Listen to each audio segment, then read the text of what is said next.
بسم اللہ الرحمن الرحیم۔ السلام علیکم ناظرین، آج کی ویڈیو میں ہم تذکرہ کریں گے حضرت یونس علیہ السلام کا، جن کو ذی-النون کے لقب سے بھی پکارا جاتا ہے، یعنی مچھلی والے۔ آپ علیہ السلام مچھلی کے پیٹ میں کیوں، کیسے گئے، کتنا عرصہ رہے، یہ مکمل واقعہ آج کی ویڈیو میں ہم آپ کو تفصیل سے بتائیں گے، اور آپ علیہ السلام کی زندگی کے باقی حالات و واقعات کا تذکرہ بھی کریں گے۔ اور ناظرین، اس کے علاوہ ہم ویڈیو کے آخر میں حضرت ذوالکفل علیہ السلام کا واقعہ بھی تفصیلاً آپ کے گوش گزار کریں گے۔ تو ہماری آج کی یہ ویڈیو انتہائی اہم ہونے والی ہے، اس کو بغیر سکپ کیے آخر تک لازمی دیکھیے گا۔ تو چلیے ناظرین، آغاز کرتے ہیں اپنی آج کی اس ویڈیو کا۔ ناظرین، یاد رہے کہ حضرت یونس علیہ السلام دجلہ کے بائیں کنارے پر آباد عراقی شہر موصل میں پیدا ہوئے۔ یاد رہے کہ آپ علیہ السلام حضرت ہود علیہ السلام کی اولاد میں سے تھے۔ موصل کے مقام نینوا شہر تھا، جو اس زمانے میں اپنے عروج پر تھا، اور وہاں قوم سمود آباد تھی۔ نینوا کی آبادی 1 لاکھ سے زیادہ تھی، جیسا کہ اللہ تعالیٰ نے سورہ صافات کی آیت نمبر 147 میں فرمایا، اور ان یعنی یونس علیہ السلام کو لاکھ یا اس سے زیادہ لوگوں کی طرف پیغمبر بنا کر بھیجا۔ کہتے ہیں کہ حضرت یونس علیہ السلام کی عمر 28 سال تھی جب اللہ تعالیٰ نے انہیں اہل نینوا کی رشد و ہدایت پر مامور فرمایا۔ مفسرین کے مطابق حضرت یونس علیہ السلام کا عہد 741 تا 781 قبل مسیح ہے۔ آپ علیہ السلام کا قرآن مجید کی 6 سورہ مبارکہ میں ذکر آیا ہے: سورہ نساء، سورہ انعام، سورہ یونس، سورہ صافات، سورۃ الانبیاء اور سورہ القلم۔ ان میں پہلی 4 سورہ مبارکہ میں حضرت یونس علیہ السلام کا نام، اور باقی 2 میں ذی-النون اور صاحب الحوت یعنی مچھلی والا کہہ کر ذکر کیا گیا ہے۔ یاد رہے کہ نون بڑی مچھلی کو کہتے ہیں، چونکہ آپ علیہ السلام کئی دن ایک مچھلی کے پیٹ میں رہے، اس لیے مچھلی والا کہا گیا۔ اور قرآن مجید کی 10ویں سورت سورہ یونس آپ علیہ السلام کے نام پر ہے۔ ناظرین، یاد رہے کہ حضرت یونس علیہ السلام ایک عرصے تک نینوا کے لوگوں کو توحید کی دعوت اور بت پرستی سے روکتے رہے، مگر قوم نے ان کی دعوت قبول کرنے سے صاف انکار کر دیا۔ صرف یہی نہیں، غرور و تکبر میں مبتلا قوم دیگر نافرمان اقوام کی طرح آپ علیہ السلام کی دعوت کا مذاق بھی اڑاتی رہی۔ جب ان کی سرکشی اور نافرمانی انتہا کو پہنچ گئی تو اللہ تعالیٰ نے حضرت یونس علیہ السلام کو حکم دیا کہ لوگوں کو آگاہ کر دو کہ 3 دن کے اندر اندر ان پر عذاب آنے والا ہے۔ آپ علیہ السلام نے قوم میں اس کا اعلان کر دیا۔ یہ سن کر قوم یونس علیہ السلام نے آپس میں مشورہ کیا، تو اس بات پر ان سب کا اتفاق ہوا کہ یونس علیہ السلام کو کبھی جھوٹ بولتے نہیں دیکھا گیا، لہذا ان کی بات نظر انداز نہیں کرنی چاہیے۔ مشورے میں یہ بھی طے ہوا کہ دیکھا جائے گا کہ اگر یونس علیہ السلام رات بستی کے اندر اپنے گھر میں مقیم رہتے ہیں تو سمجھ لو کہ کچھ نہیں ہوگا، اور اگر وہ یہاں سے کہیں اور چلے جاتے ہیں تو یقین کر لو کہ صبح عذاب ضرور آئے گا۔ قصہ مختصر، حضرت یونس علیہ السلام رات کو اس بستی سے نکل گئے۔ صبح ہوئی تو عذاب الہی ایک سیاہ دھوئیں اور بادل کی شکل میں بستی والوں کے سروں پر منڈلانے لگا۔ جب وہ ان کے قریب ہونے لگا تو لوگوں کو یقین ہو گیا کہ اب وہ سب ہلاک ہونے والے ہیں۔ یہ دیکھ کر حضرت یونس علیہ السلام کو تلاش کیا گیا کہ ان کے ہاتھ پر ایمان لے آئیں اور توبہ کر لیں، مگر آپ علیہ السلام کو نہ پایا تو خود ہی اخلاص نیت کے ساتھ توبہ و استغفار میں لگ گئے، اور اپنے گھروں سے ایک میدان میں نکل آئے۔ عورتیں، بچے اور جانور سب اس میدان میں جمع کر دیے گئے۔ تمام بستی والے ٹاٹ کے کپڑے پہن کر عجز و انکساری کے ساتھ توبہ کرنے اور عذاب سے پناہ مانگنے میں اس طرح مشغول ہوئے کہ پورا میدان آہ و بکا سے گونجنے لگا۔ دوستو، حضرت یونس علیہ السلام کی قوم وہ منفرد قوم ہے جس پر عذاب الہی نازل ہوا تو اس نے توبہ کر لی، لہذا عذاب الہی ان سے دور کر دیا گیا۔ ارشاد باری تعالیٰ ہے، پھر کوئی بستی ایسی کیوں نہ ہوئی کہ ایمان لاتی تو اسے اس کا ایمان نفع دیتا سوائے یونس کی قوم کے۔ جب وہ ایمان لائی تو ہم نے دنیا کی زندگی میں ان سے ذلت کا عذاب دور کر دیا، اور ایک مدت تک فوائد دنیاوی سے ان کو بہرہ مند رکھا۔ حضرت یونس علیہ السلام قوم سے مایوس ہو کر علاقہ چھوڑ گئے تو اللہ تعالیٰ نے انہیں مچھلی کے پیٹ میں قید کر دیا۔ اس وقت یونس علیہ السلام نے اپنی غلطی کا اعتراف کرتے ہوئے نجات کی التجا کی، جس کا ذکر اللہ تعالیٰ نے قرآن پاک کی سورہ انبیاء میں کچھ ان الفاظ میں کیا ہے، جس کا ترجمہ ہے، اور ذی-النون مچھلی والے کو یاد کرو جب وہ اپنی قوم سے ناراض ہو کر غصے کی حالت میں چل دیے اور خیال کیا کہ ہم ان پر قابو نہیں پا سکیں گے، آخر اندھیرے میں اللہ کو پکارنے لگے کہ تیرے سوا کوئی معبود نہیں، تو پاک ہے اور بے شک میں قصوروار ہوں، تو ہم نے ان کی دعا قبول کر لی اور ان کو غم سے نجات بخشی، اور ایمان والوں کو ہم اسی طرح نجات دیا کرتے ہیں۔ اللہ تعالیٰ نے آپ کی پکار کو قبول کیا اور آپ کو قید سے نجات دے دی۔ سورہ صافات میں اللہ تعالیٰ نے فرمایا، جس کا ترجمہ ہے، اور بے شک یونس بھی پیغمبروں میں سے تھے، جب بھاگ کر بھری ہوئی کشتی میں پہنچے سو اس وقت قرا ڈالا گیا تو انہوں نے زک اٹھائی، پھر مچھلی نے ان کو نگل لیا اور وہ اپنے آپ کو ملامت کرنے لگ گئے۔ پھر اگر وہ اللہ کی پاکیزگی بیان نہ کرتے تو اس روز تک اسی کے پیٹ میں رہتے جبکہ لوگ دوبارہ زندہ کیے جائیں گے۔ پھر ہم نے ان کو جبکہ وہ بیمار تھے فراخ میدان میں ڈال دیا اور ان پر کدو کا درخت اگایا اور ان کو 1,00,000 یا اس سے زیادہ لوگوں کی طرف پیغمبر بنا کر بھیجا تو وہ ایمان لے آئے، لہذا ہم بھی ان کو دنیا میں ایک وقت مقررہ تک فائدہ دیتے رہے۔ اسی طرح سورہ القلم میں اللہ تعالیٰ نے فرمایا، سو آپ اپنے پروردگار کے حکم کے انتظار میں صبر کیجیے اور مچھلی کا لقمہ ہونے والے یونس کی طرح نہ ہونا کہ انہوں نے اللہ کو پکارا اور وہ غم و غصہ میں بھرے ہوئے تھے۔ اگر تمہارے پروردگار کی مہربانی ان کی یاوری نہ کرتی تو وہ چٹیل میدان میں ڈال دیے جاتے اور ان کا حال ابتر ہو جاتا۔ پھر پروردگار نے ان کو برگزیدہ کر کے نیکوکاروں میں کر لیا۔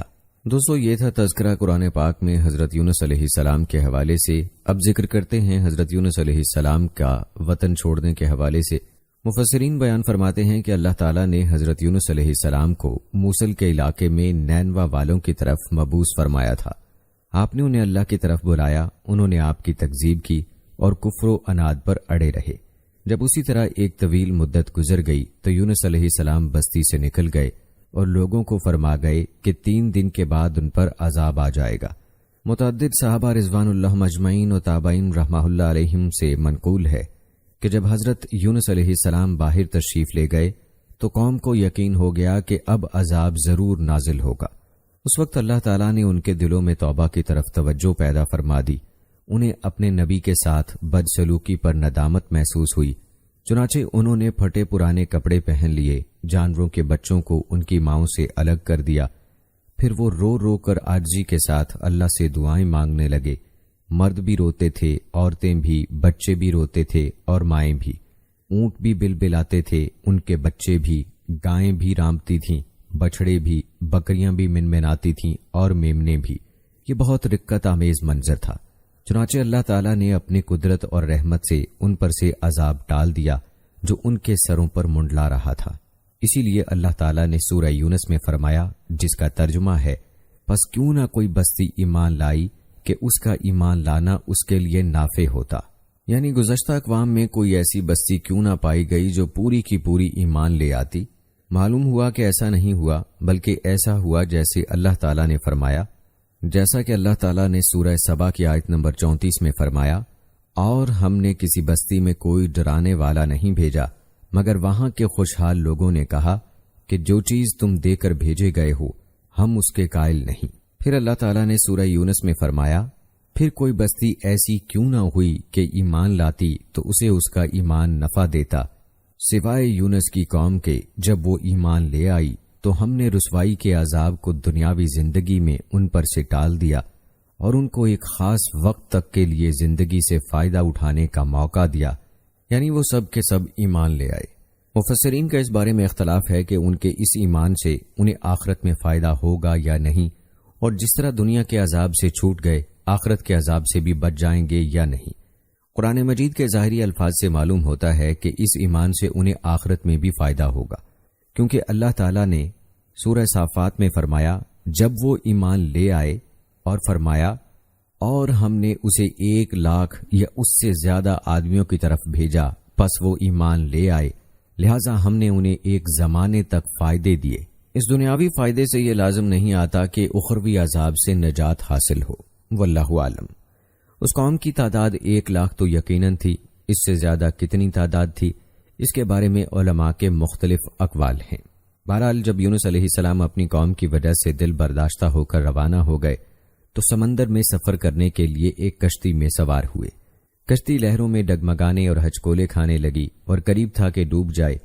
چنانچہ مسافروں نے مشورے سے یہ طے کیا کہ قرآن دازی کریں اور جس کے نام کا قرآن نکلے اسے کشتی سے سمندر میں پھینک کر بوجھ کم کریں۔ جب انہوں نے قرآن ڈالا تو قرے میں اللہ کے نبی حضرت یونس علیہ السلام کا نام نکلا۔ لوگ یونس علیہ السلام کے زہد و تقوی سے واقف تھے۔ انہوں نے آپ کو دریا میں پھینکنا پسند نہ کیا۔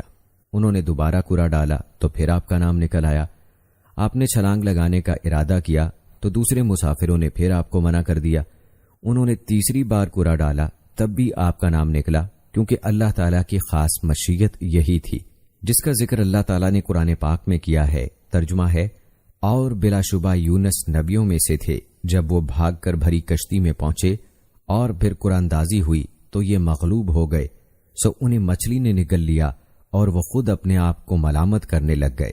جب قرے میں آپ کا نام نکلا تو آپ کو سمندر میں پھینک دیا گیا۔ اللہ تعالیٰ نے بحیرہ روم کی ایک بڑی مچھلی بھیج دی، وہ آپ کو نگل گئی۔ اللہ تعالیٰ نے اسے حکم دیا کہ وہ آپ کا گوشت نہ کھائے اور ہڈی نہ توڑے، کیونکہ آپ علیہ السلام اس مچھلی کا رزق نہیں تھے۔ اس نے آپ کو لے کر تمام سمندروں کا چکر لگایا۔ بعض علماء نے بیان فرمایا ہے کہ اس مچھلی کو اس سے بڑی مچھلی نے نگل لیا تھا۔ جب آپ مچھلی کے پیٹ میں پہنچ گئے تو آپ نے سوچا کہ آپ فوت ہو گئے ہیں، لیکن آپ نے اپنے اعضاء کو حرکت دی تو اعضاء نے حرکت کی، تب آپ کو معلوم ہوا کہ آپ ابھی زندہ ہیں۔ چنانچہ اللہ کے لیے سجدے میں گر گئے اور فرمایا، یا رب، میں نے ایسی جگہ کو تیرے لیے مسجد بنایا ہے کہ اس طرح کے مقام پر کسی نے تیری عبادت نہیں کی۔ مقصود کلام یہ ہے کہ مچھلی آپ کو لے کر گہرے سمندروں میں گھومنے لگی۔ آپ نے مچھلی کو رحمان کی تسبیح کرتے ہوئے سنا اور کنکریوں سے اللہ کی تسبیح سنی۔ اس مقام پر آپ نے زبان حال سے اور زبان مقال سے فرمایا، جیسے اللہ ذوالجلال نے بیان فرمایا ہے، جو پوشیدہ چیزوں سے باخبر اور مصائب سے نجات دینے والا ہے، وہ ہلکی سے ہلکی آواز سنتا ہے اور بڑی سے بڑی دعا قبول کرتا ہے۔ اللہ تعالیٰ نے سورہ انبیاء کی آیت نمبر 87 اور 88 میں ارشاد فرمایا، اور مچھلی والے کو یاد کرو جب وہ اپنی قوم سے ناراض ہو کر غصے کی حالت میں چل دیے اور خیال کیا کہ ہم اس پر قابو نہیں پا سکیں گے، آخر اندھیرے میں اللہ کو پکارنے لگے کہ تیرے سوا کوئی معبود نہیں، تو پاک ہے اور بے شک میں قصوروار ہوں۔ تو ہم نے ان کی دعا قبول کر لی اور ان کو غم سے نجات بخشی، اور ایمان والوں کو ہم اسی طرح نجات دیا کرتے ہیں۔ اس نے خیال کیا کہ ہم اس پر قابو نہیں پا سکیں گے کا مطلب یہ ہے کہ آپ نے گمان کیا کہ اللہ آپ پر تنگی اور سختی نہیں کرے گا۔ بالآخر وہ اندھیروں کے اندر سے پکار اٹھا۔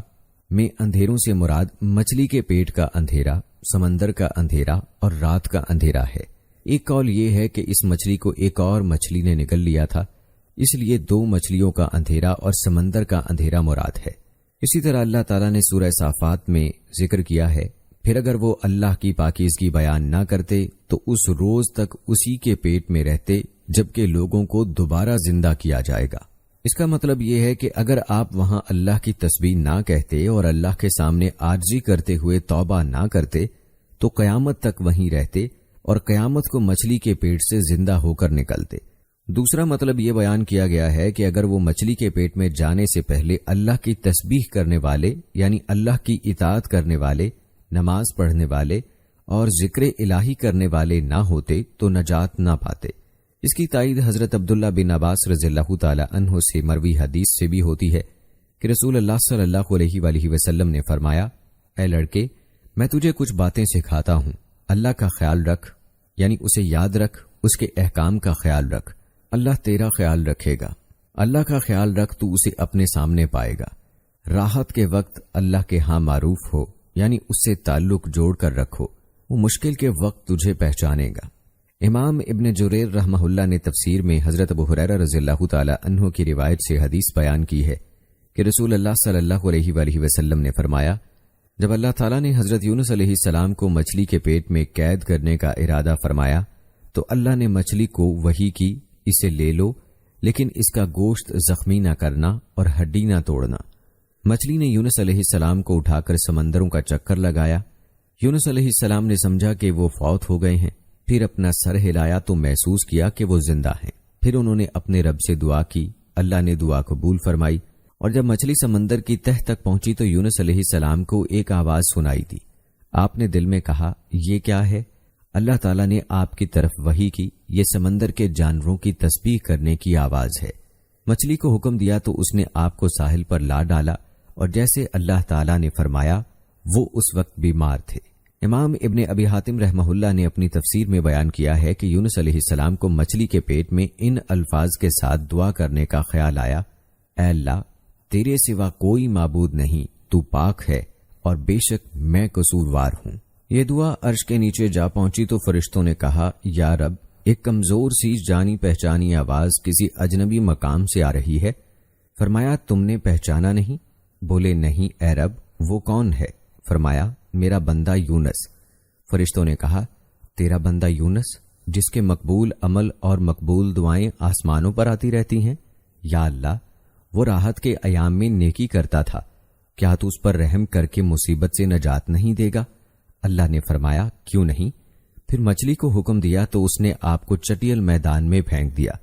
اللہ تعالیٰ نے فرمایا یعنی ہم نے اسے ڈال دیا بنجر مقام پر جس میں کوئی درخت نہ تھا، اور آپ بیمار یعنی کمزور تھے۔ ابن عباس رضی اللہ تعالیٰ عنہ نے فرمایا وہ نوزائیدہ بچے کی طرح تھے، ہم نے اس پر ایک بیل دار درخت اگا دیا۔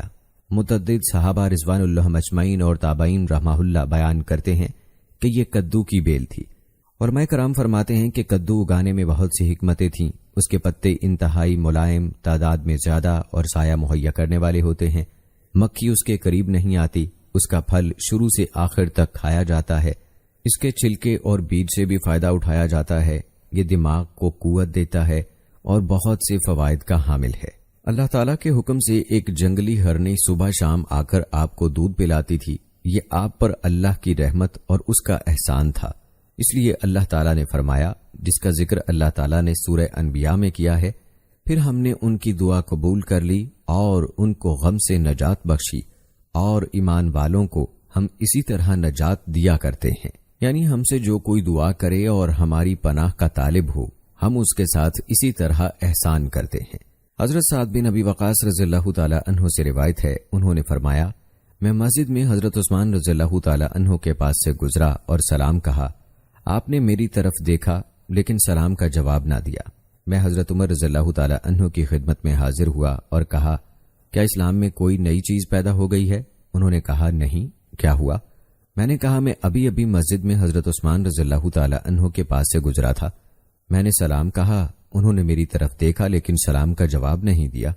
حضرت عمر رضی اللہ تعالی عنہ نے حضرت عثمان رضی اللہ تعالی عنہ کو بلا کر فرمایا، آپ نے اپنے بھائی کو سلام کا جواب کیوں نہیں دیا؟ انہوں نے کہا میں نے تو ایسا نہیں کیا۔ حضرت سعد رضی اللہ تعالی عنہ نے فرمایا کیا ہے؟ انہوں نے قسم کھا لی کہ ایسا نہیں ہوا۔ انہوں نے بھی قسم کھا لی کہ ایسے ہوا ہے۔ پھر حضرت عثمان رضی اللہ تعالی عنہ کو کچھ یاد آیا، فرمایا اللہ مجھے معاف کرے، آپ میرے پاس سے گزرے تھے تو میں رسول اللہ صلی اللہ علیہ وآلہ وسلم کا ایک فرمان دل میں دہرا رہا تھا، مجھے جب بھی وہ فرمان یاد آتا ہے میرے دل اور آنکھوں پر پردہ آ جاتا ہے۔ حضرت سعد رضی اللہ تعالی عنہ نے فرمایا میں آپ کو اس کے بارے میں بتاتا ہوں کہ رسول اللہ صلی اللہ علیہ وآلہ وسلم نے ہمیں پہلی بار دعا کے بارے میں بیان فرمانا شروع کیا، پھر ایک بددو آ گیا اور آپ اس کی طرف متوجہ ہو گئے، حتیٰ کہ رسول اللہ صلی اللہ علیہ وآلہ وسلم اس سے بات مکمل کر کے اٹھ کھڑے ہوئے اور گھر کی طرف چل پڑے۔ میں بھی آپ کے پیچھے پیچھے روانہ ہوا، حتیٰ کہ جب مجھے محسوس ہوا کہ اب آپ میری طرف متوجہ ہوئے بغیر گھر میں داخل ہو جائیں گے تو میں نے زمین پر پاؤں مارا اور قدموں کی آواز پیدا کی۔ نبی کریم صلی اللہ علیہ وآلہ وسلم میری طرف متوجہ ہوئے اور فرمایا کون ہے؟ ابو اسحاق ہو؟ میں نے کہا جی ہاں اللہ کے رسول صلی اللہ علیہ وآلہ وسلم۔ فرمایا کیا بات ہے؟ میں نے کہا قسم ہے اللہ کی اور تو کوئی بات نہیں، لیکن آپ نے ایک دعا کا ذکر کیا تھا، پھر وہ بددو آ گیا اور آپ اس کے ساتھ بات کرنے میں مشغول ہو گئے۔ آپ نے فرمایا ہاں وہ ذنون یعنی یونس علیہ السلام کی دعا ہے جو آپ نے مچھلی کے پیٹ میں مانگی تھی، اے اللہ تیرے سوا کوئی معبود نہیں، تو پاک ہے اور بے شک میں قصوروار ہوں۔ جو مسلمان کسی بھی معاملے میں اپنے رب سے ان الفاظ کے ساتھ دعا کرتا ہے اللہ اس کی دعا قبول فرماتا ہے۔ دوستو اللہ تعالیٰ نے سورہ صافات میں فرمایا اور بلا شبہ یونس نبیوں میں سے تھے۔ اللہ تعالیٰ نے سورہ نساء اور سورہ انعام میں انبیاء کرام کے ساتھ آپ کا ذکر فرمایا ہے۔ رسول اللہ صلی اللہ علیہ وآلہ وسلم نے فرمایا کہ کسی بندے کو یہ نہیں کہنا چاہیے کہ میں یونس بن متا سے بہتر ہوں۔ حضرت ابو ہریرہ رضی اللہ تعالی عنہ سے ایک مسلمان کا ایک یہودی کو تھپڑ مارنے کا واقعہ مروی ہے۔ یہودی نے کہا، قسم ہے اس ذات کی جس نے موسیٰ علیہ السلام کو جہان والوں پر فضیلت دی۔ مسلمان کو غصہ آیا کہ یہودی اشارتاً حضرت موسیٰ علیہ السلام کو حضرت محمد صلی اللہ علیہ وآلہ وسلم سے افضل قرار دے رہا ہے۔ صحیح بخاری کی روایت میں اس حدیث کے آخر میں یہ الفاظ ہیں، میں نہیں کہتا کہ کوئی شخص یونس بن متا سے افضل ہے۔ اس روایت سے اس حدیث کے کسی بندے کو یہ نہیں کہنا چاہیے کہ میں یونس بن متا سے بہتر ہوں کہ مفہوم کے بارے میں ایک قول کی تائید ہوتی ہے، یعنی کسی کو نہیں کہنا چاہیے کہ اپنے آپ کو یونس علیہ السلام سے بہتر خیال کرے۔ دوسرے قول کے مطابق حدیث کا مطلب یہ ہے کہ کسی کو نہیں چاہیے کہ مجھے یونس بن متا سے افضل قرار دے، جیسے کہ ایک حدیث میں آیا ہے، مجھے نبیوں پر افضلیت نہ دو، نہ یونس بن متا پر فضیلت دو۔ آپ کا یہ ارشاد کسر نفسی اور تواضع کے طور پر ہے۔ اللہ تعالیٰ کی طرف سے درود و سلام نازل ہو نبی کریم صلی اللہ علیہ وآلہ وسلم کی ذات اقدس پر اور اللہ کے تمام انبیاء کرام اور رسولوں پر۔ دوستو، حضرت یونس علیہ السلام کے واقعے سے ہمیں یہ درس ملتا ہے کہ اللہ تعالیٰ پر ایمان لانا اور اسے اپنے گناہوں کی توبہ و بخشش طلب کرنا ہر قسم کے مصائب و محن سے نجات کی کنجی ہے۔ لہذا ہر تکلیف، دکھ، پریشانی اور مصیبت میں رب العالمین ہی کو پکارنا اور اسی سے التجا و گریہ زاری کرنی چاہیے۔ حضرت یونس علیہ السلام اہل عراق کے ایمان سے مایوس ہو کر انہیں عذاب الہی کی دھمکی دے کر علاقے سے نکلے تو اللہ تعالیٰ کی اجازت نہ ہونے کی وجہ سے مشکل کا شکار ہو گئے۔ اللہ تعالیٰ نے آپ کو بلا اجازت علاقہ دعوت چھوڑنے پر مچھلی کے پیٹ میں قید کر دیا۔ اس وقت جب کہ آپ مچھلی کے پیٹ کے اندھیرے سمندر کی تہ اور رات کی تاریکی میں مبتلا مصیبت تھے، آپ نے اپنے پروردگار کو ان الفاظ میں پکارا، الہی تیرے سوا کوئی معبود نہیں، تو پاک ہے، بے شک میں ظالموں میں ہو گیا۔ ادھر آپ نے اپنی غلطی کا اعتراف کر کے اپنے رب کو مدد کے لیے پکارا، ادھر ارحم الراحمین نے اپنے بندے کی گریہ زاری کو قبول فرما کر نجات کا بندوبست فرما دیا۔ سورہ انبیاء کی آیت نمبر 88 میں فرمایا، تو ہم نے اس کی پکار سن لی اور اسے غم سے نجات دے دی، اور ہم ایمان والوں کو اسی طرح بچا لیا کرتے ہیں۔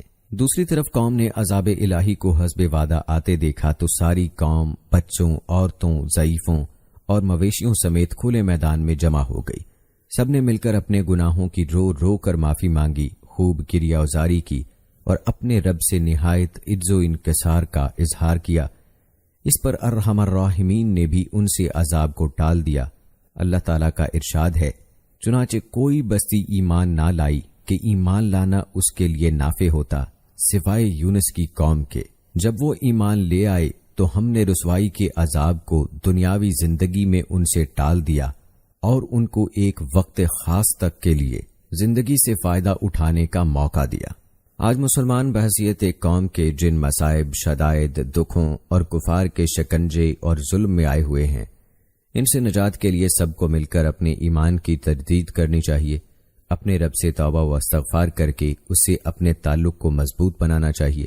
نیز رسول اکرم صلی اللہ علیہ وآلہ وسلم کے فرمان پر ساری امت کو اجتماعی طور پر عمل کرنا چاہیے تاکہ اللہ تعالی مسلمانوں کو ذلت و رسوائی سے نجات دے اور عزت و شرف سے نوازے۔ رسول اکرم صلی اللہ علیہ وآلہ وسلم کا فرمان ہے، جو شخص لا الہ الا انت سبحانک انی کنت من الظالمین کے ساتھ اپنے کسی معاملے، مصیبت یا دکھ سے نجات کے لیے دعا مانگے گا، اللہ تعالیٰ اسے قبول فرمائے گا۔ دوستو، حضرت یونس علیہ السلام کے قصے سے داعیان اللہ کو صبر و ثبات اور عزم و حوصلے کا درس ملتا ہے۔ داعیان توحید و رسالت کو یہ درس ملتا ہے کہ انہیں ہمیشہ ثابت قدم رہتے ہوئے اپنا مشن جاری رکھنا چاہیے، جلد بازی اور عجلت سے مکمل اجتناب کرنا چاہیے۔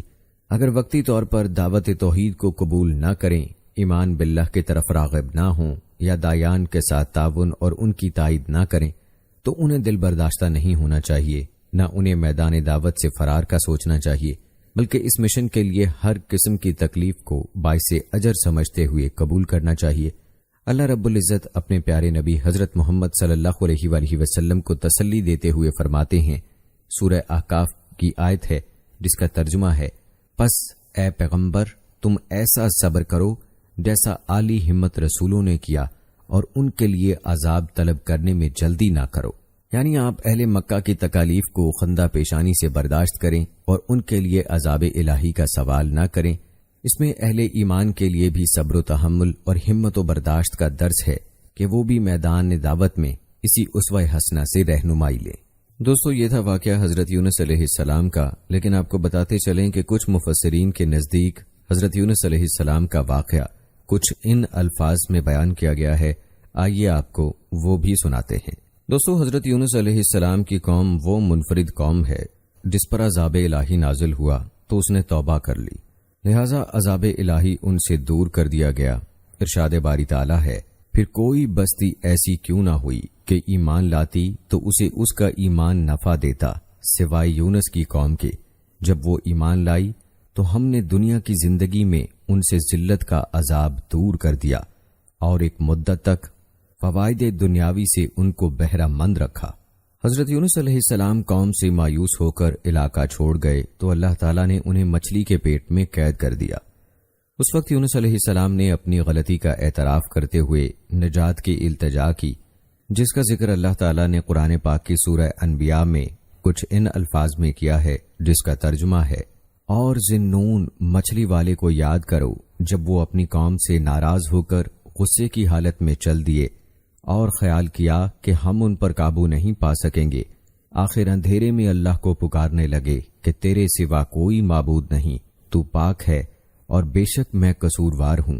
تو ہم نے ان کی دعا قبول کر لی اور ان کو غم سے نجات بخشی، اور ایمان والوں کو ہم اسی طرح نجات دیا کرتے ہیں۔ اللہ تعالیٰ نے آپ کی پکار کو قبول کیا اور آپ کو قید سے نجات دے دی۔ سورہ صافات میں اللہ تعالیٰ نے فرمایا، جس کا ترجمہ ہے، اور بے شک یونس بھی پیغمبروں میں سے تھے، جب بھاگ کر بھری ہوئی کشتی میں پہنچے سو اس وقت قرا ڈالا گیا تو انہوں نے ذکر اٹھائی، پھر مچھلی نے ان کو نگل لیا اور وہ اپنے آپ کو ملامت کرنے لگ گئے۔ پھر اگر وہ اللہ کی پاکیزگی بیان نہ کرتے تو اس روز تک اسی کے پیٹ میں رہتے جبکہ لوگ دوبارہ زندہ کیے جائیں گے۔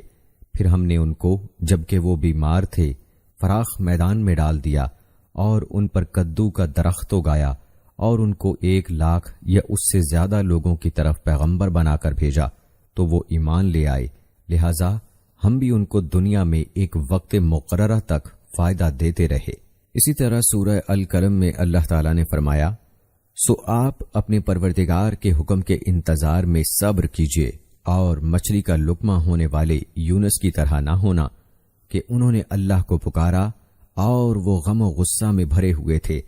اگر تمہارے پروردگار کی مہربانی ان کی یاوری نہ کرتی تو وہ چٹیل میدان میں ڈال دیے جاتے اور ان کا حال ابتر ہو جاتا۔ پھر پروردگار نے ان کو برگزیدہ کر کے نیکوکاروں میں کر لیا۔ دوستو، یہ تھا تذکرہ قرآن پاک میں حضرت یونس علیہ السلام کے حوالے سے۔ اب ذکر کرتے ہیں حضرت یونس علیہ السلام کا وطن چھوڑنے کے حوالے سے۔ مفسرین بیان فرماتے ہیں کہ اللہ تعالیٰ نے حضرت یونس علیہ السلام کو موصل کے علاقے میں نینوا والوں کی طرف مبعوث فرمایا تھا۔ آپ نے انہیں اللہ کی طرف بلایا، انہوں نے آپ کی تکذیب کی اور کفر و عناد پر اڑے رہے۔ جب اسی طرح ایک طویل مدت گزر گئی تو یونس علیہ السلام بستی سے نکل گئے اور لوگوں کو فرما گئے کہ 3 دن کے بعد ان پر عذاب آ جائے گا۔ متعدد صحابہ رضوان اللہ مجمعین و تابعین رحمہ اللہ علیہم سے منقول ہے کہ جب حضرت یونس علیہ السلام باہر تشریف لے گئے تو قوم کو یقین ہو گیا کہ اب عذاب ضرور نازل ہوگا۔ اس وقت اللہ تعالیٰ نے ان کے دلوں میں توبہ کی طرف توجہ پیدا فرما دی، انہیں اپنے نبی کے ساتھ بدسلوکی پر ندامت محسوس ہوئی، چنانچہ انہوں نے پھٹے پرانے کپڑے پہن لیے، جانوروں کے بچوں کو ان کی ماؤں سے الگ کر دیا، پھر وہ رو رو کر عاجزی کے ساتھ اللہ سے دعائیں مانگنے لگے۔ مرد بھی روتے تھے، عورتیں بھی، بچے بھی روتے تھے اور مائیں بھی، اونٹ بھی بلبلاتے تھے، ان کے بچے بھی، گائیں بھی رامتی تھیں، بچھڑے بھی، بکریاں بھی منمناتی تھیں اور میمنے بھی۔ یہ بہت رقت آمیز منظر تھا۔ چنانچہ اللہ تعالیٰ نے اپنی قدرت اور رحمت سے ان پر سے عذاب ڈال دیا جو ان کے سروں پر منڈلا رہا تھا۔ اسی لیے اللہ تعالیٰ نے سورہ یونس میں فرمایا، جس کا ترجمہ ہے، پس کیوں نہ کوئی بستی ایمان لائی کہ اس کا ایمان لانا اس کے لیے نافع ہوتا۔ یعنی گزشتہ اقوام میں کوئی ایسی بستی کیوں نہ پائی گئی جو پوری کی پوری ایمان لے آتی۔ معلوم ہوا کہ ایسا نہیں ہوا، بلکہ ایسا ہوا جیسے اللہ تعالیٰ نے فرمایا، جیسا کہ اللہ تعالیٰ نے سورہ سبا کی آیت نمبر 34 میں فرمایا، اور ہم نے کسی بستی میں کوئی ڈرانے والا نہیں بھیجا مگر وہاں کے خوشحال لوگوں نے کہا کہ جو چیز تم دے کر بھیجے گئے ہو ہم اس کے قائل نہیں۔ پھر اللہ تعالیٰ نے سورہ یونس میں فرمایا، پھر کوئی بستی ایسی کیوں نہ ہوئی کہ ایمان لاتی تو اسے اس کا ایمان نفع دیتا، سوائے یونس کی قوم کے جب وہ ایمان لے آئی تو ہم نے رسوائی کے عذاب کو دنیاوی زندگی میں ان پر سے ٹال دیا اور ان کو ایک خاص وقت تک کے لیے زندگی سے فائدہ اٹھانے کا موقع دیا، یعنی وہ سب کے سب ایمان لے آئے۔ مفسرین کا اس بارے میں اختلاف ہے کہ ان کے اس ایمان سے انہیں آخرت میں فائدہ ہوگا یا نہیں، اور جس طرح دنیا کے عذاب سے چھوٹ گئے آخرت کے عذاب سے بھی بچ جائیں گے یا نہیں۔ قرآن مجید کے ظاہری الفاظ سے معلوم ہوتا ہے کہ اس ایمان سے انہیں آخرت میں بھی فائدہ ہوگا، کیونکہ اللہ تعالیٰ نے سورہ صافات میں فرمایا، جب وہ ایمان لے آئے، اور فرمایا اور ہم نے اسے 1,00,000 یا اس سے زیادہ آدمیوں کی طرف بھیجا، پس وہ ایمان لے آئے، لہٰذا ہم نے انہیں ایک زمانے تک فائدے دیے۔ اس دنیاوی فائدے سے یہ لازم نہیں آتا کہ اخروی عذاب سے نجات حاصل ہو، واللہ عالم۔ اس قوم کی تعداد 1,00,000 تو یقیناً تھی، اس سے زیادہ کتنی تعداد تھی اس کے بارے میں علماء کے مختلف اقوال ہیں۔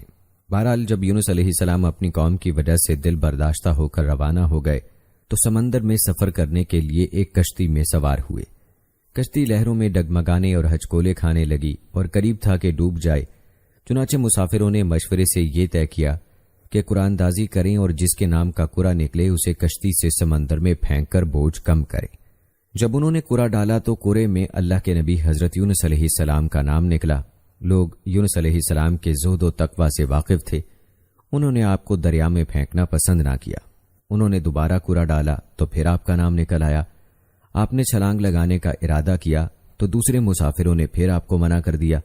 انہوں نے تیسری بار قرآن ڈالا تب بھی آپ کا نام نکلا، کیونکہ اللہ تعالیٰ کی خاص مشیت یہی تھی جس کا ذکر اللہ تعالیٰ نے قرآن پاک میں کیا ہے۔ ترجمہ ہے، اور بلا شبہ یونس نبیوں میں سے تھے، جب وہ بھاگ کر بھری کشتی میں پہنچے اور پھر قرآن دازی ہوئی تو یہ مغلوب ہو گئے، سو انہیں مچھلی نے نگل لیا اور وہ خود اپنے آپ کو ملامت کرنے لگ گئے۔ جب قرے میں آپ کا نام نکلا تو آپ کو سمندر میں پھینک دیا گیا۔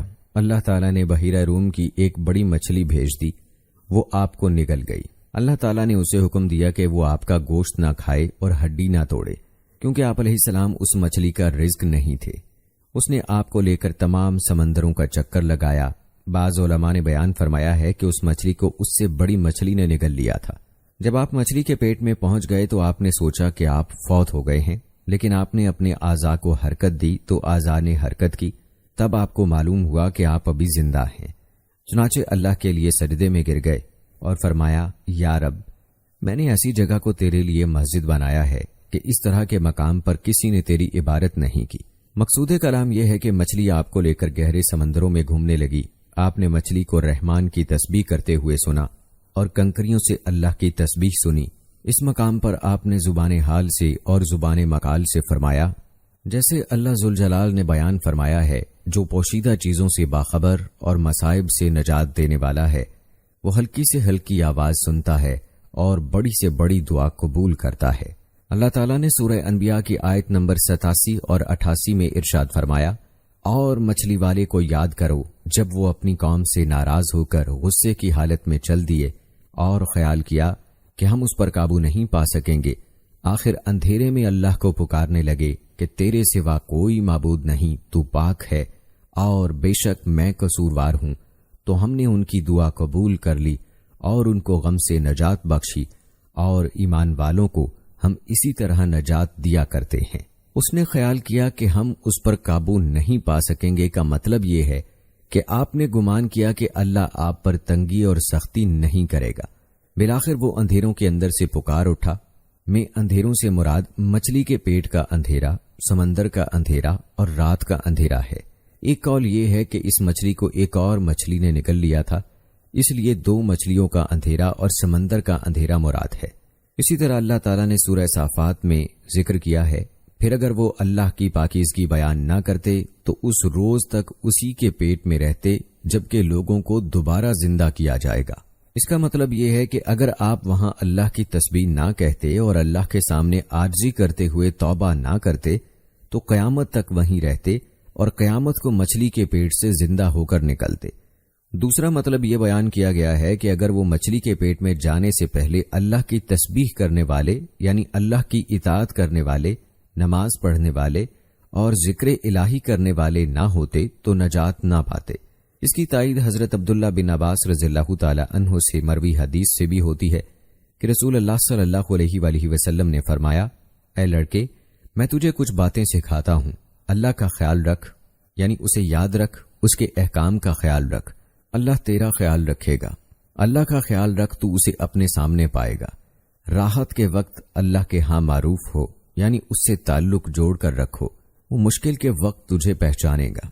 امام ابن جریر رحمہ اللہ نے تفسیر میں حضرت ابو ہریرہ رضی اللہ تعالی عنہ کی روایت سے حدیث بیان کی ہے کہ رسول اللہ صلی اللہ علیہ وآلہ وسلم نے فرمایا، جب اللہ تعالیٰ نے حضرت یونس علیہ السلام کو مچھلی کے پیٹ میں قید کرنے کا ارادہ فرمایا تو اللہ نے مچھلی کو وحی کی، اسے لے لو لیکن اس کا گوشت زخمی نہ کرنا اور ہڈی نہ توڑنا۔ مچھلی نے یونس علیہ السلام کو اٹھا کر سمندروں کا چکر لگایا۔ یونس علیہ السلام نے سمجھا کہ وہ فوت ہو گئے ہیں، پھر اپنا سر ہلایا تو محسوس کیا کہ وہ زندہ ہیں۔ پھر انہوں نے اپنے رب سے دعا کی، اللہ نے دعا قبول فرمائی، اور جب مچھلی سمندر کی تہ تک پہنچی تو یونس علیہ السلام کو ایک آواز سنائی دی۔ آپ نے دل میں کہا، یہ کیا ہے؟ اللہ تعالیٰ نے آپ کی طرف وحی کی، یہ سمندر کے جانوروں کی تسبیح کرنے کی آواز ہے۔ مچھلی کو حکم دیا تو اس نے آپ کو ساحل پر لا ڈالا، اور جیسے اللہ تعالیٰ نے فرمایا وہ اس وقت بیمار تھے۔ امام ابن ابی حاتم رحمہ اللہ نے اپنی تفسیر میں بیان کیا ہے کہ یونس علیہ السلام کو مچھلی کے پیٹ میں ان الفاظ کے ساتھ دعا کرنے کا خیال آیا، اے اللہ، تیرے سوا کوئی معبود نہیں، تو پاک ہے اور بے شک میں قصوروار ہوں۔ یہ دعا عرش کے نیچے جا پہنچی تو فرشتوں نے کہا، یا رب، ایک کمزور سی جانی پہچانی آواز کسی اجنبی مقام سے آ رہی ہے۔ فرمایا، تم نے پہچانا نہیں؟ بولے، نہیں اے رب، وہ کون ہے؟ فرمایا، میرا بندہ یونس۔ فرشتوں نے کہا، تیرا بندہ یونس جس کے مقبول عمل اور مقبول دعائیں آسمانوں پر آتی رہتی ہیں؟ یا اللہ، وہ راحت کے ایام میں نیکی کرتا تھا، کیا تو اس پر رحم کر کے مصیبت سے نجات نہیں دے گا؟ اللہ نے فرمایا، کیوں نہیں؟ پھر مچھلی کو حکم دیا تو اس نے آپ کو چٹیل میدان میں پھینک دیا۔ اللہ تعالیٰ نے فرمایا، یعنی ہم نے اسے ڈال دیا بنجر مقام پر جس میں کوئی درخت نہ تھا، اور آپ بیمار یعنی کمزور تھے۔ ابن عباس رضی اللہ تعالی عنہ نے فرمایا، وہ نوزائیدہ بچے کی طرح تھے، ہم نے اس پر ایک بیل دار درخت اگا دیا۔ متعدد صحابہ رضوان اللہ مجمعین اور تابعین رحمہ اللہ بیان کرتے ہیں کہ یہ کدو کی بیل تھی۔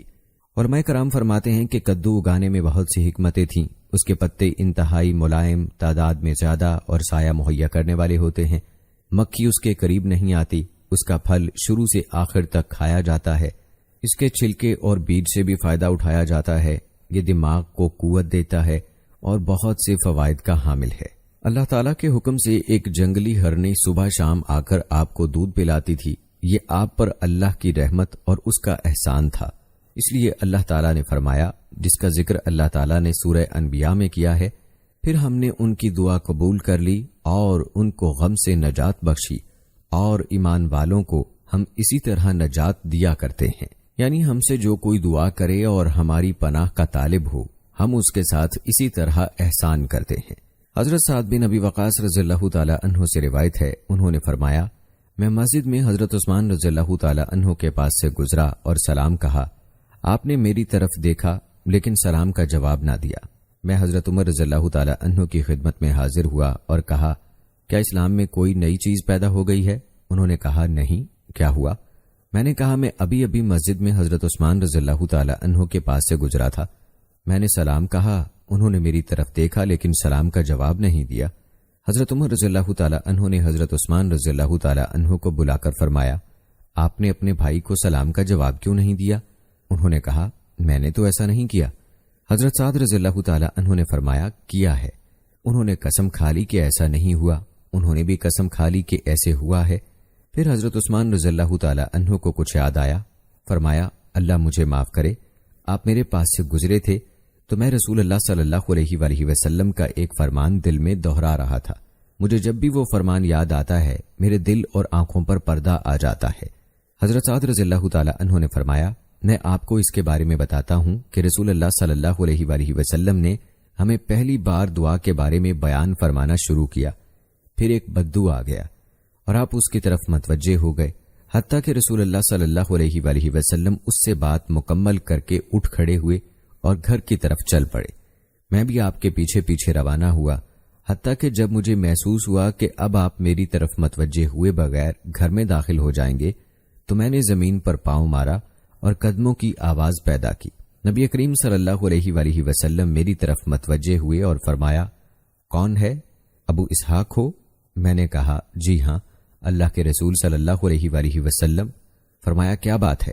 میں نے کہا، قسم ہے اللہ کی، اور تو کوئی بات نہیں، لیکن آپ نے ایک دعا کا ذکر کیا تھا، پھر وہ بددو آ گیا اور آپ اس کے ساتھ بات کرنے میں مشغول ہو گئے۔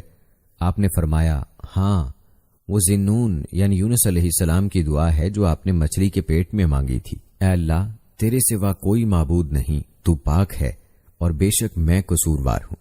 جو مسلمان کسی بھی معاملے میں اپنے رب سے ان الفاظ کے ساتھ دعا کرتا ہے اللہ اس کی دعا قبول فرماتا ہے۔ دوستو، اللہ تعالیٰ نے سورہ صافات میں فرمایا، اور بلا شبہ یونس نبیوں میں سے تھے۔ اللہ تعالیٰ نے سورہ نساء اور سورہ انعام میں انبیاء کرام کے ساتھ آپ کا ذکر فرمایا ہے۔ رسول اللہ صلی اللہ علیہ وآلہ وسلم نے فرمایا کہ کسی بندے کو یہ نہیں کہنا چاہیے کہ میں یونس بن متا سے بہتر ہوں۔ حضرت ابو ہریرہ رضی اللہ تعالی عنہ سے ایک مسلمان کا ایک یہودی کو تھپڑ مارنے کا واقعہ مروی ہے۔ یہودی نے کہا، قسم ہے اس ذات کی جس نے موسیٰ علیہ السلام کو جہان والوں پر فضیلت دی۔ مسلمان کو غصہ آیا کہ یہودی اشارتاً حضرت موسیٰ علیہ السلام کو حضرت محمد صلی اللہ علیہ وآلہ وسلم سے افضل قرار دے رہا ہے۔ صحیح بخاری کی روایت میں اس حدیث کے آخر میں یہ الفاظ ہیں، میں نہیں کہتا کہ کوئی شخص یونس بن متا سے افضل ہے۔ اس روایت سے اس حدیث کے کسی بندے کو یہ نہیں کہنا چاہیے کہ میں یونس بن متا سے بہتر ہوں کہ مفہوم کے بارے میں ایک قول کی تائید ہوتی ہے، یعنی کسی کو نہیں کہنا چاہیے کہ اپنے آپ کو یونس علیہ السلام سے بہتر خیال کرے۔ دوسرے قول کے مطابق حدیث کا مطلب یہ ہے کہ کسی کو نہیں چاہیے کہ مجھے یونس بن متا سے افضل قرار دے، جیسے کہ ایک حدیث میں آیا ہے، مجھے نبیوں پر افضلیت نہ دو، نہ یونس بن متا پر فضیلت دو۔ آپ کا یہ ارشاد کسر نفسی اور تواضع کے طور پر ہے۔ اللہ تعالیٰ کی طرف سے درود و سلام نازل ہو نبی کریم صلی اللہ علیہ وآلہ وسلم کی ذات اقدس پر اور اللہ کے تمام انبیاء کرام اور رسولوں پر۔ دوستو، حضرت یونس علیہ السلام کے واقعے سے ہمیں یہ درس ملتا ہے کہ اللہ تعالیٰ پر ایمان لانا اور اسے اپنے گناہوں کی توبہ و بخشش طلب کرنا ہر قسم کے مصائب و محن سے نجات کی کنجی ہے۔ لہذا ہر تکلیف، دکھ، پریشانی اور مصیبت میں رب العالمین ہی کو پکارنا اور اسی سے التجا و گریہ زاری کرنی چاہیے۔ حضرت یونس علیہ السلام اہل عراق کے ایمان سے مایوس ہو کر انہیں عذاب الہی کی دھمکی دے کر علاقے سے نکلے تو اللہ تعالیٰ کی اجازت نہ ہونے کی وجہ سے مشکل کا شکار ہو گئے۔ اللہ تعالیٰ نے آپ کو بلا اجازت علاقہ دعوت چھوڑنے پر مچھلی کے پیٹ میں قید کر دیا۔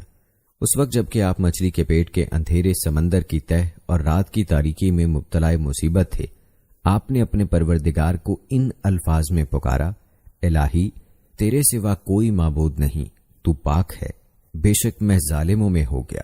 ادھر آپ نے اپنی غلطی کا اعتراف کر کے اپنے رب کو مدد کے لیے پکارا، ادھر ارحم الراحمین نے اپنے بندے کی گریہ زاری کو قبول فرما کر نجات کا بندوبست فرما دیا۔ سورہ انبیاء کی آیت نمبر 88 میں فرمایا، تو ہم نے اس کی پکار سن لی اور اسے غم سے نجات دے دی، اور ہم ایمان والوں کو اسی طرح بچا لیا کرتے ہیں۔ دوسری طرف قوم نے عذاب الہی کو حسب وعدہ آتے دیکھا تو ساری قوم بچوں، عورتوں، ضعیفوں اور مویشیوں سمیت کھلے میدان میں جمع ہو گئی۔ سب نے مل کر اپنے گناہوں کی رو رو کر معافی مانگی، خوب گریہ وزاری کی اور اپنے رب سے نہایت عجز و انکسار کا اظہار کیا۔ اس پر ارحم الراحمین نے بھی ان سے عذاب کو ٹال دیا۔ اللہ تعالیٰ کا ارشاد ہے، چنانچہ کوئی بستی ایمان نہ لائی کہ ایمان لانا اس کے لیے نافع ہوتا سوائے یونس کی قوم کے۔ جب وہ ایمان لے آئے تو ہم نے رسوائی کے عذاب کو دنیاوی زندگی میں ان سے ٹال دیا اور ان کو ایک وقت خاص تک کے لیے زندگی سے فائدہ اٹھانے کا موقع دیا۔ آج مسلمان بحیثیت ایک قوم کے جن مصائب، شدائد، دکھوں اور کفار کے شکنجے اور ظلم میں آئے ہوئے ہیں، ان سے نجات کے لیے سب کو مل کر اپنے ایمان کی تجدید کرنی چاہیے، اپنے رب سے توبہ و استغفار کر کے اس سے اپنے تعلق کو مضبوط بنانا چاہیے۔ نیز رسول اکرم صلی اللہ علیہ وآلہ وسلم کے فرمان پر ساری امت کو اجتماعی طور پر عمل کرنا چاہیے تاکہ اللہ تعالی مسلمانوں کو ذلت و رسوائی سے نجات دے اور عزت و شرف سے نوازے۔ رسول اکرم صلی اللہ علیہ وآلہ وسلم کا فرمان ہے، جو شخص لا الہ الا انت سبحانک انی کنت من الظالمین کے ساتھ اپنے کسی معاملے، مصیبت یا دکھ سے نجات کے لیے دعا مانگے گا، اللہ تعالیٰ اسے قبول فرمائے گا۔ دوستو، حضرت یونس علیہ السلام کے قصے سے داعیان اللہ کو صبر و ثبات اور عزم و حوصلے کا درس ملتا ہے۔ داعیان توحید و رسالت کو یہ درس ملتا ہے کہ انہیں ہمیشہ ثابت قدم رہتے ہوئے اپنا مشن جاری رکھنا چاہیے، جلد بازی اور عجلت سے مکمل اجتناب کرنا چاہیے۔ اگر وقتی طور پر دعوت توحید کو قبول نہ کریں، ایمان باللہ کی طرف راغب نہ ہوں یا داعیان کے ساتھ تعاون اور ان کی تائید نہ کریں تو انہیں دل برداشتہ نہیں ہونا چاہیے، نہ انہیں میدان دعوت سے فرار کا سوچنا چاہیے، بلکہ اس مشن کے لیے ہر قسم کی تکلیف کو باعث اجر سمجھتے ہوئے قبول کرنا چاہیے۔ اللہ رب العزت اپنے پیارے نبی حضرت محمد صلی اللہ علیہ وآلہ وسلم کو تسلی دیتے ہوئے فرماتے ہیں، سورہ احقاف کی آیت ہے جس کا ترجمہ ہے، پس اے پیغمبر تم ایسا صبر کرو جیسا عالی ہمت رسولوں نے کیا اور ان کے لیے عذاب طلب کرنے میں جلدی نہ کرو، یعنی آپ اہل مکہ کی تکالیف کو خندہ پیشانی سے برداشت کریں اور ان کے لیے عذاب الہی کا سوال نہ کریں۔ اس میں اہل ایمان کے لیے بھی صبر و تحمل اور ہمت و برداشت کا درس ہے کہ وہ بھی میدان دعوت میں اسی اسوہ حسنہ سے رہنمائی لیں۔ ناظرین کرام، یہ تھا واقعہ حضرت یونس علیہ السلام کا۔ آئیے اب ذکر کرتے ہیں حضرت ذوالکفل علیہ السلام کا۔ ناظرین، اللہ تعالیٰ نے سورہ انبیاء میں حضرت ایوب علیہ السلام کا واقعہ بیان کرنے کے بعد فرمایا، اور اے نبی اسماعیل اور ادریس اور ذوالکفل کو بھی یاد کرو، یہ سب صبر کرنے والے تھے اور ہم نے ان کو اپنی رحمت میں داخل کیا، بلا شبہ وہ سب نیکوکار تھے۔ ناظرین، اسی طرح اللہ تعالیٰ نے سورہ صاد میں فرمایا، اور ہمارے بندوں ابراہیم اور اسحاق اور یعقوب کو یاد کرو جو قوت اور بصیرت والے تھے، ہم نے ان کو ایک صفت خاص آخرت کے گھر کی یاد سے ممتاز کیا تھا، اور وہ ہمارے نزدیک منتخب اور نیک لوگوں میں سے تھے۔ اور اسماعیل اور یسع اور ذوالکفل کو یاد کرو، وہ سب نیک لوگوں میں سے تھے۔ ناظرین، قرآن مجید میں انبیاء کرام علیہ السلام کے ساتھ اور تعریفی کلمات کے ساتھ آپ کا ذکر کرنے سے معلوم ہوتا ہے کہ ذوالکفل بھی نبی تھے، اور یہی مشہور ہے۔ بعض علماء کا کہنا ہے کہ آپ نبی نہیں تھے بلکہ ایک نیک آدمی اور انصاف پسند حاکم تھے۔ علامہ ابن جریر رحمہ اللہ نے اس مسئلے میں توقف فرمایا ہے اور کسی پہلو کو ترجیح نہیں دی۔ حضرت مجاہد رحمہ اللہ سے روایت ہے، انہوں نے فرمایا، آپ نبی نہیں تھے بلکہ نیک آدمی تھے، آپ نے اپنی قوم کی رہنمائی کی اور ان میں انصاف کرنے کی ذمہ داری اٹھائی تھی، اس لیے وہ ذوالکفل یعنی ذمہ داری اٹھانے والے کے نام سے مشہور ہوئے۔ حضرت مجاہد رحمہ اللہ سے روایت ہے، انہوں نے بیان کیا ہے کہ جب حضرت یسع علیہ السلام بوڑھے ہو گئے تو آپ نے فرمایا، کتنا اچھا ہو کہ میں اپنا ایک نائب مقرر کر دوں جو میری زندگی میں ان پر حکومت کرے، تاکہ میں دیکھ لوں کہ وہ کیسے کام کرتا ہے، اگر مناسب معلوم ہو تو اسے اپنی وفات کے بعد کے لیے اپنا نائب مقرر کر دوں۔ آپ نے لوگوں کو جمع کر کے فرمایا، جو شخص میری طرف سے عائد کردہ 3 ذمہ داریاں قبول کرے گا میں اسے اپنا خلیفہ مقرر کروں گا۔ وہ کام یہ ہیں کہ دن کو روزہ رکھے، رات کو قیام کرے اور غصہ نہ کرے۔ ایک آدمی جو دیکھنے میں بالکل معمولی سا لگتا تھا اٹھا اور بولا، میں ذمہ داریاں قبول کرتا ہوں۔ فرمایا، تو دن کو روزہ رکھا کرے گا، رات کو قیام کیا کرے گا اور غصے میں نہیں آئے گا؟ اس نے کہا، جی ہاں۔ اس دن آپ نے اسے واپس کر دیا اور اپنا خلیفہ نامزد نہیں کیا۔ دوسرے دن آپ نے پھر یہی اعلان فرمایا، سب لوگ خاموش رہے۔ اسی آدمی نے اٹھ کر کہا، میں۔ آپ علیہ السلام نے اسے اپنا خلیفہ مقرر کر دیا۔ ابلیس شیطانوں سے کہتا تھا، اس شخص کو قابو کرو، لیکن سب شیطان اسے گمراہ کرنے میں اور اس سے وعدے کے برعکس کوئی کام کرانے میں ناکام ہو گئے۔ ابلیس نے کہا، مجھے اس یعنی ذوالکفل سے نبٹنے دو۔ وہ ایک انتہائی بوڑھا فقیر بن کر آپ کے پاس اس وقت آیا جب آپ دوپہر کے وقت آرام کرنے کے لیے لیٹ گئے تھے۔ آپ دن رات میں صرف ایک بار اس وقت سویا کرتے تھے۔ اس نے دروازہ کھٹکھٹایا آپ نے فرمایا کون ہے؟ اس نے کہا ایک مظلوم ضعیف بوڑھا ہوں۔ آپ نے اٹھ کر دروازہ کھول دیا اور وہ اپنی کہانی سنانے لگا۔ اس نے کہا میرا اپنی قوم کے لوگوں سے جھگڑا چل رہا ہے، انہوں نے مجھ پر ظلم کیا ہے اور یہ کیا اور یہ کیا۔ وہ بات کو طول دیتا چلا گیا حتیٰ کہ کیلولے کا وقت گزر گیا اور عدالت میں جانے کا وقت ہو گیا۔ آپ نے بوڑھے سے فرمایا جب میں عدالت میں بیٹھوں گا تو تجھے تیرا حق دلوا دوں گا۔ آپ علیہ السلام عدالت میں آ کر اپنے مقام پر بیٹھ گئے۔ آپ نے ادھر ادھر دیکھا مگر وہ بوڑھا کہیں نظر نہ آیا۔ اگلے دن بھی آپ لوگوں کے مقدمات سنتے اور فیصلے کرتے رہے اور اس بوڑھے کا انتظار کرتے رہے لیکن وہ نظر نہ آیا۔ جب آپ علیہ السلام واپس آ کر بستر پر کیلولے کے لیے لیٹے تو وہ آ کر دروازہ کھٹکھٹانے لگا۔ آپ نے فرمایا کون ہے؟ اس نے کہا وہی مظلوم ضعیف بوڑھا ہوں۔ آپ نے دروازہ کھولا اور کہا میں نے تجھے کہا نہیں تھا کہ جب میں عدالت میں بیٹھوں گا تو میرے پاس آنا؟ اس نے کہا وہ بڑے خبیث لوگ ہیں، انہیں جب پتا چلا کہ آپ عدالت میں تشریف لے گئے ہیں تو مجھے کہنے لگے ہم تجھے تیرا حق دے دیں گے۔ جب آپ نے عدالت برخاست کی وہ مکر گئے۔ آپ نے فرمایا اب چلا جا، جب میں عدالت میں جاؤں گا تب آ جانا۔ اس طرح آپ اس دن بھی کیلولہ نہ کر سکے۔ آپ عدالت میں گئے اور اس کا انتظار کرتے رہے لیکن وہ نظر نہ آیا۔ آپ کے لیے نیند پر قابو پانا مشکل ہو گیا تو آپ نے گھر والوں سے کہا مجھے سخت نیند آ رہی ہے، تم کسی کو دروازے کے قریب نہ آنے دینا، میں ذرا سو لوں۔ اس وقت وہ بوڑھا آ گیا۔ دروازے پر موجود آدمی نے کہا پیچھے رہو پیچھے رہو۔ اس نے کہا میں کل بھی ان کی خدمت میں حاضر ہوا تھا اور اپنا مسئلہ پیش کیا تھا۔ آدمی نے کہا ہرگز نہیں، قسم ہے اللہ کی، آپ کا حکم ہے کہ ہم کسی کو قریب نہ آنے دیں۔ جب اس نے دیکھا کہ اس طرح آپ تک پہنچنا مشکل ہے تو ادھر ادھر دیکھا، اسے کمرے میں ایک روشن دان نظر آیا۔ وہ اوپر چڑھ کر اس میں سے کمرے میں داخل ہو گیا اور اندر سے دروازہ کھٹکھٹانے لگا۔ آپ کی آنکھ کھل گئی تو دربان کو آواز دی اے فلاں، کیا میں نے تجھے حکم نہیں دیا تھا کہ اسے کچھ عرصے کے لیے روک لینا؟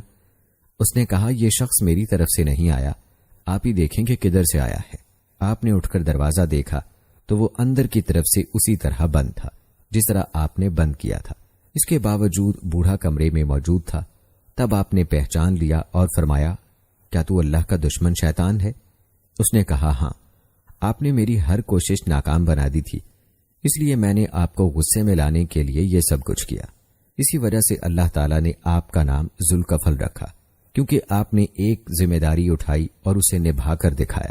حضرت ابو موسیٰ اشعری رضی اللہ تعالیٰ عنہ نے ممبر پر کھڑے ہو کر یہ ارشاد فرمایا ذوالکفل نبی نہیں تھے لیکن ایک نیک آدمی تھے جو روزانہ 100 نمازیں پڑھا کرتے تھے۔